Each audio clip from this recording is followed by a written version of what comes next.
दोस्तों, क्या आप जानते हैं कि हाल ही में कौन से हादसे ने एक दो देशों में नहीं बल्कि पूरी दुनिया में हाहाकार मचा दिया। आखिर ये सबमरीन कैसे पानी में जाते ही आंखों से ओझल हो गई और फिर इसका कनेक्शन किसी से भी नहीं हो पाया। आखिर इसमें बैठे कितने लोगों की जान चली गई? सबमरीन की इस कमी को जानने के बाद क्यों इसे पानी में उतारा गया? समुद्र में इसके साथ क्या हुआ? अगर आप भी इस टाइटन सबमरीन का शुरू से आखिरी तक का सफर जानना चाहते हैं तो हमारे साथ वीडियो के आखिर तक बने रहें। जहां साल 1912 में कभी न डूबने वाले जहाज टाइटैनिक ने पूरी दुनिया को हैरान कर दिया था, वहीं फिर से इतिहास लौट कर आया है। भले ही ये टाइटन सबमरीन टाइटैनिक जहाज जितनी बड़ी नहीं थी, लेकिन दोस्तों इसकी कैपेसिटी को देखकर ये साफ साफ कहा जा सकता है कि आखिर ये अपना सफर पूरी सेफ्टी से तय कर सकती है। लेकिन ऐसा नहीं हुआ। इस सबमरीन पर सफर की शुरुआत होती है 17 जून से, जहां 5 रईस लोग इस सबमरीन में बैठकर टाइटैनिक जहाज का मलबा देखने के लिए जाने वाले थे। लेकिन मौसम की खराबी के चलते उनका ये प्लान 18 जून के लिए शिफ्ट हो जाता है। अगर आप सोच रहे हैं कि ये 5 लोग कौन थे, तो चलिए मैं आपको इनके बारे में बता देता हूँ। इनमें से एक थे स्कॉट एंड रश, जो कि ओशन गेट नाम की कंपनी के CEO और फाउंडर थे, और इसी कंपनी की ये टाइटन सबमरीन थी। ये दुनिया के सबसे कम उम्र के पायलट थे। इन्होंने सिर्फ 19 साल की उम्र में 1981 में जेट ट्रेनिंग इंस्टीट्यूट से लाइसेंस लिया था, और यही इस ओशन गेट कंपनी की टाइटन सबमरीन को भी लीड कर रहे थे और इसके पायलट थे। दूसरे थे शहजादा दाऊद और उनके बेटे सुलेमान दाऊद। ये पाकिस्तान के दोस्तों जाने माने बिजनेसमैन थे। ये दोनों भी टाइटैनिक के मलबे को देखने के लिए इस ट्रिप का हिस्सा बने। और इनमें तीसरे थे पॉल हेनरी नार्कोलेट, जो ब्रिटेन के अरबपतियों के लिस्ट में शुमार थे। पॉल हेनरी फ्रांसीसी नौसेना में कमांडर भी रह चुके थे। इस तरह ओशन गेट कंपनी की टाइटन सबमरीन में बैठकर ये लोग टाइटैनिक का मलबा देखने के लिए गए। इस सबमरीन का सफर कनाडा के सेंट जॉन पोर्ट से 18 जून को शुरू हुआ, जहां इसको 700 किलोमीटर की दूरी पर बसे नॉर्थ अटलांटिक ओशन में पहुंचना था। क्योंकि दोस्तों इस जगह पर टाइटैनिक शिप का मलबा भी करीब 4000 मीटर की गहराई में मौजूद था। इस गहराई का अंदाजा इस बात से लगा सकते हैं कि इसमें 4 बुर्ज खलीफा आराम से खड़े हो सकते हैं। टाइटैनिक को डूबे हुए भले ही दोस्तों सालों गुजर गए, लेकिन लोगों के दिलो दिमाग पर आज भी इसके लिए बहुत से सवाल मौजूद हैं।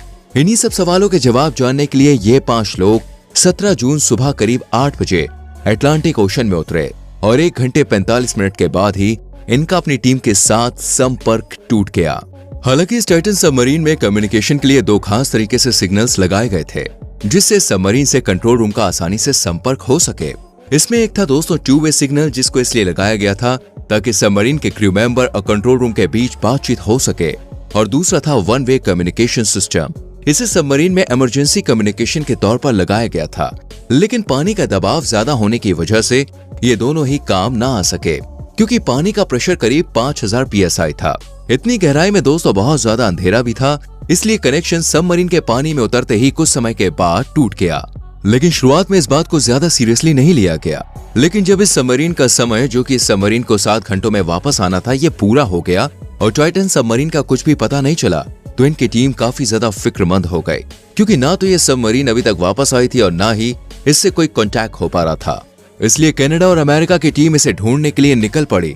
कनाडा ने अमेरिका की कोस्ट गार्ड टीम से मदद ली और इन देशों की टीम इस सबमरीन की तलाश करने के लिए समुद्र में कूद पड़ी। इस सबमरीन को ढूंढने के लिए दोस्तों 50 से ज्यादा सबमरीन पानी में उतारी गई। यह अब तक के इतिहास का पहला सबसे बड़ा ऑपरेशन माना गया, क्योंकि इन रेस्क्यू टीम पर सिर्फ पानी का ही दबाव नहीं था, बल्कि समय का भी भारी दबाव था। इसकी वजह है सबमरीन में मौजूद ऑक्सीजन। जी हाँ, इस सबमरीन में सिर्फ 96 घंटों का ही ऑक्सीजन अवेलेबल था, यानी कि ये 4 दिनों तक पानी में रह सकती थी। और जब ये रेस्क्यू टीम पानी में उतरी थी तो इनके पास सिर्फ 19 घंटों का ही समय बचा था। इसलिए अमेरिका ने अपने कई जहाज भी भेजे थे, साथ ही कनाडा के जहाज भी इस ऑपरेशन का हिस्सा रहे। इतनी फोर्स होने के बाद भी दोस्तों इस सबमरीन को ढूंढ पाना समुद्र में सुई ढूंढने के बराबर था। समय जैसे जैसे बीतता जा रहा था, वैसे वैसे सबमरीन में बैठे 5 लोगों के बचने की संभावना भी कम होती जा रही थी। बहुत कोशिशों के बाद भी इस टीम को टाइटन सबमरीन का कुछ पता नहीं चल सका। लेकिन मंगलवार रात के समय इन्हें एक आशा की किरण नजर आई। इन लोगों को पानी की गहराई में एक अजीब सी आवाज सुनाई थी। इन लोगों का दावा था कि ये आवाज सबमरीन से आने का ही सिग्नल है। इसी उम्मीद को देखकर सोनार तकनीक का इस्तेमाल किया गया। आपको बता दें कि सोनार वो तकनीक है जिसका इस्तेमाल कर हम पानी के निचले हिस्से से आने वाली आवाज को बड़े ही आराम से सुन सकते हैं और उसे पहचान सकते हैं कि आखिर ये सिग्नल है किस चीज के। लेकिन कुछ समय के बाद दोस्तों ये सिग्नल आना बंद हो गए। हालांकि सिग्नल को आता हुआ देखकर सबमरीन को ढूंढने के लिए टीम को पानी में जहाज भेजा गया था, लेकिन उन्हें नाकामी के अलावा कुछ भी हाथ नहीं लगा। बाद में अमेरिका और कनाडा के एक्सपर्ट्स ने आरोही को थर्सडे यानी कि 22 जून को पानी में उतारा। आरोही को टाइटैनिक के मलबे के पास भेजा गया था, लेकिन दोस्तों इन्होंने यहाँ का नजारा देखा तो इनके पसीने छूट गए, क्योंकि यहाँ पर सबमरीन नहीं थी, बल्कि सबमरीन का सिर्फ एक ही हिस्सा मौजूद था। ये टाइटन सबमरीन का पिछला हिस्सा था, जो सिर्फ टाइटैनिक शिप से 16 फीट की दूरी पर पड़ा हुआ था। जब इसको देखा गया तो एक्सपर्ट्स का कहना था कि इस सबमरीन के तबाह होने के पीछे की वजह सिर्फ एक ही थी, और वो था पानी का दबाव। समुद्र की 3800 मीटर की गहराई में पानी का दबाव इतना ज्यादा था कि इंसान या फिर किसी सबमरीन का टिक पाना नामुमकिन था, और यही वजह थी कि सबमरीन भी इसे बर्दाश्त न कर सकी और ये तबाह हो गई। जो सबमरीन टाइटैनिक का मलबा देखने के लिए गए, उसका मलबा खुद पूरी दुनिया के सामने देखा गया। सबमरीन को इस हाल तक लाने की वजह ओशन गेट के फाउंडर और सीईओ स्कॉटन रश को बताया जा रहा है, लेकिन ऐसा क्यों? तो इससे पहले हम आपको ये बता दें कि सबमरीन को इन्होंने कैसे बनाया था और इसमें क्या क्या फैसिलिटी मौजूद थी। इस सबमरीन की सुरक्षा को ध्यान में रखने के साथ साथ इसमें काफी अच्छी फैसिलिटीज भी रखी गई थी। इसके बाहर एक खिड़की लगी थी जिसे टाइटेनियम से बनाया गया था। वहीं इसके बाहर की तरफ ऊपर कैमरे भी फिट किए गए थे, ताकि इसमें बैठने वाले लोग आसानी से समुद्र के दिलचस्प नजारों का लुत्फ उठा सकें। इसके अलावा इसमें 2 खास सिग्नल्स भी लगे हुए थे। अगर इस टाइटन सबमरीन के वजन की बात करें तो दोस्तों ये करीब 22 फीट लंबी और 9.2 फीट चौड़ी थी। वहीं इसका वजन था करीब 10,432 किलोग्राम। साथ ही सबमरीन में बैठने वाले यात्रियों के लिए 96 घंटे का ऑक्सीजन भी अवेलेबल था। इस सबमरीन के अगले हिस्से में 380 mm का एक्रिलिक व्यू पोर्ट भी मौजूद था।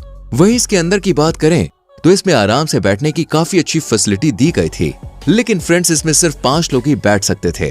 साथ ही इनके लिए टॉयलेट की भी अच्छी व्यवस्था थी और सिक्योरिटी के तौर पर एक पर्दा लगाया गया था। कुल मिलाकर इस टाइटन सबमरीन को अच्छी से अच्छी फैसिलिटी देने में कोई भी कमी नहीं छोड़ी गई थी, लेकिन इसको बनाने में सबसे बड़ी गलती सिर्फ एक ही थी, जिसका भुगतान आज 5 शख्सियतों को करना पड़ा। और क्या थी वो गलती, आइए इसके बारे में आपको बताते हैं। इस सबमरीन को स्कॉटन रश ने स्टील से बनाने के बजाय कार्बन फाइबर से बनाया था, और इसका खुलासा खुद उन्होंने साल 2021 में किया था। उनका कहना था कि टाइटन को कुछ अलग और बेहतर बनाने के लिए उन्होंने कुछ रूल्स फॉलो नहीं किए। जहां सबमरीन को स्टील से बनाया जाता है, वहीं इन्होंने सबमरीन में एविएशन ग्रेड कार्बन फाइबर का इस्तेमाल किया था। उनका दावा था कि वो इसमें स्टील न यूज करके कुछ बड़ा इन्वेंशन करना चाहते थे। अपने इसी दावे को सच साबित करने के लिए इन्होंने इसकी टेस्टिंग भी की, जो 5000 PSI से 10,000 PSI के भारी दबाव पर की गई थी, और ये स्कॉटन रश के इरादों पर खरी भी उतरी। लेकिन इतनी ज्यादा मजबूत सबमरीन को जब पानी में उतारा गया तो ये ओशन का भारी दबाव सह न सकी, क्योंकि ओशन में पानी का दबाव लहरों की वजह से बहुत ज्यादा था। एक्सपर्ट्स का कहना है कि हो सकता है कि सबमरीन को दबाव की वजह से नुकसान ना हुआ हो, बल्कि ये अंधेरे की वजह से किसी बड़े पत्थर से टकरा गई हो, इसी वजह से इसके टुकड़े टुकड़े हुए हो।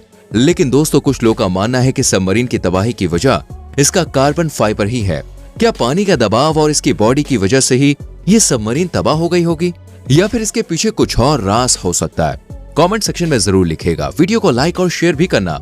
आने वाली वीडियोस को देखने के लिए चैनल को सब्सक्राइब करके बेल आइकन प्रेस करें, जिससे आने वाली वीडियोस मिस ना हो। मिलते हैं अगली वीडियो में। Till then bye bye, take care.